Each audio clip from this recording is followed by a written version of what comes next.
Today I'm going to talk to you about why condos in the same building have such wildly different prices. And I'm going to get started right now.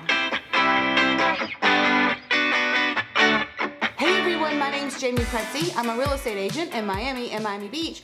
And today I'm going to take a deep dive into condominium pricing and just explain to you how to sort of navigate looking at properties online in terms of the pricing and why the pricing can vary so greatly inside one building. But first, before I get started, if this is your first time here, hit the subscribe button so you never miss another update.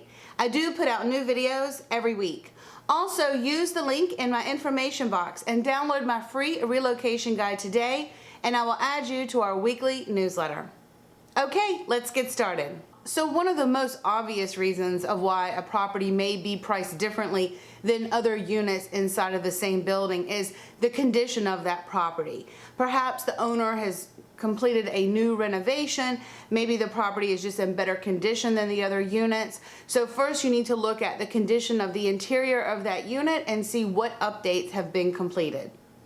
How high is the floor of that unit? Meaning, in a building, is the property located on the 7th floor or is the property located on the 55th floor? Because between those two levels, the pricing can vary greatly. In a city where we have huge high rises, people pay a lot more money for properties on the higher floors than they do on the lower floors.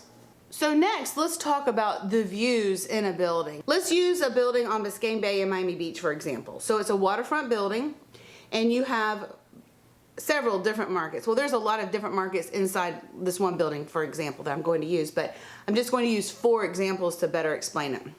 So you have views that are facing west, you have views that are facing east. The views facing west are of Biscayne Bay and downtown Miami, Brickell, the city views. The views that are facing east, those are of the ocean and overlooking Miami Beach. And then also you have views facing north and you have views facing south. So there's a lot of different markets inside of that one building.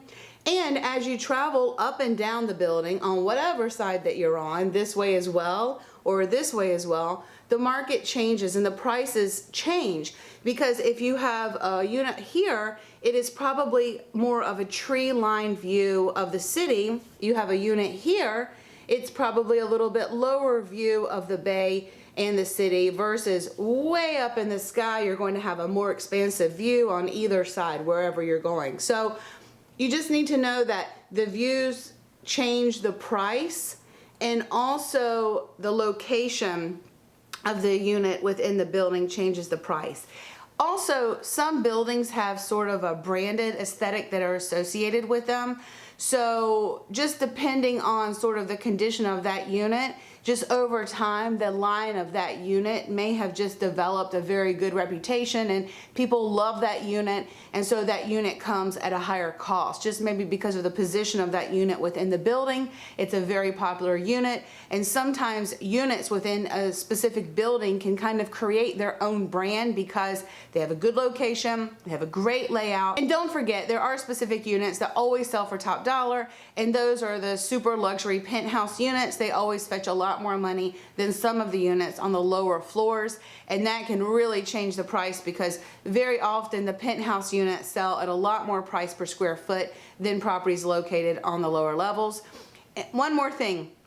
Some of those penthouse units may come with extra parking. Some units, owners buy extra parking spaces, and parking here is a big commodity. So if there's any features like that that are added to the unit in addition to the actual unit when it's time to sell, parking, cabana spaces, anything like that can add a lot of extra value to a property. There's a lot to know about buying real estate in our area, but once you sort of put pen to paper and see the properties and start comparing this unit to this unit, this level to this level, this view to this view, it'll start to make sense and you'll be able to make a good decision about buying in our city. If you have more questions, I'm always here to be a resource for you, and I will see you soon.